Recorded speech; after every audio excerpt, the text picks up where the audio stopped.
As Ryan Long was discussing, he's talking about veterans. If you are a veteran, do me a favor, stand up where you're at and just look front of the room and let everybody else acknowledge them. You're a veteran, let me see you raise your hand.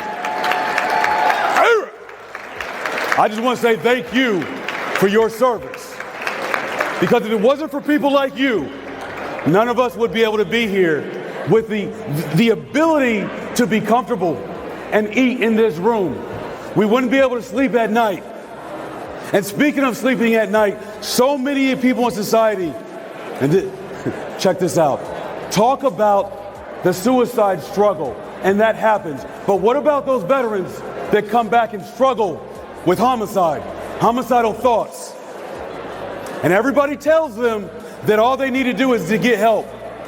You don't know what it's like to go to bed and sleep 15 minutes and get up and go sleep in your closet because that's the safe place.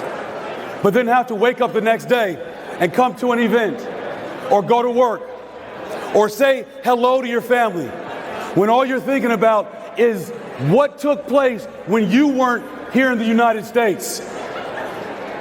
I'm an ex-cop, I'm prior military. For some of us, when you kick in a door, see, I call it command presence. When you kick in a door or breach a door, some of you guys and ladies know what I'm referring to. And intel tells you there's 3 subjects inside, but you kick in the door and there's 7. Guess what, as a veteran, you do not have the luxury of doing? You don't have the luxury of pressing pause. And just like in our life, we don't have the luxury in our business. We don't have the luxury in our relationships. Sometimes we don't have the luxury of pressing pause. We have this saying, do we not, veterans? It's called embrace the suck. Embracing the suck is what allows you to move and adapt and overcome.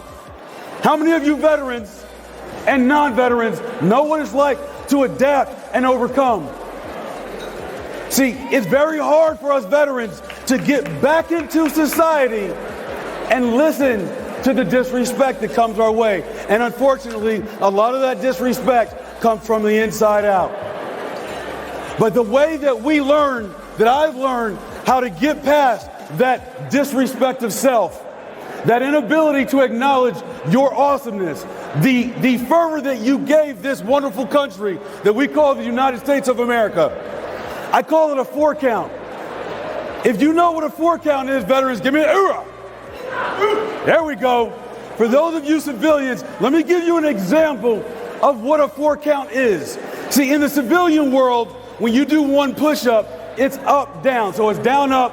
In the military world, we do what's called a 4 count. And this is what a 4 count does for us in our life. 1, 2, 3. I will never again disrespect myself, and I will allow those around me to acknowledge my service to this country. 1, 2, 3. I will always acknowledge my honesty, my integrity, my loyalty, and my friggin' service. 2, 1, 2, 3, 1. I will allow those to love me, to acknowledge my sacrifices. I will not always sleep in my closet. I will do my best to serve, to lead, to be a person of influence, a person of impact. 3, recover.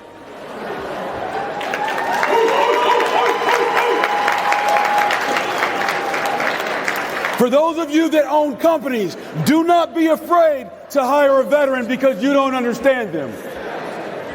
For those of you veteran spouses, my hat is off to you because I know what it's like, not as a spouse, but looking at the tears in my wife's eyes as she is uncomfortable with the fact that sometimes I currently only sleep 30 minutes a night.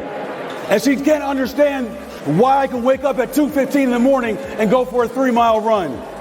But all she does is love me. And for those of you individuals who have a veteran in your life that is hard for you to love, my ask of you is that you just keep on moving and you keep on loving. And you keep on acknowledging who they are and the sacrifice they gave to our society. Your job as a military spouse is a lot harder than what we have to deal with. I get it.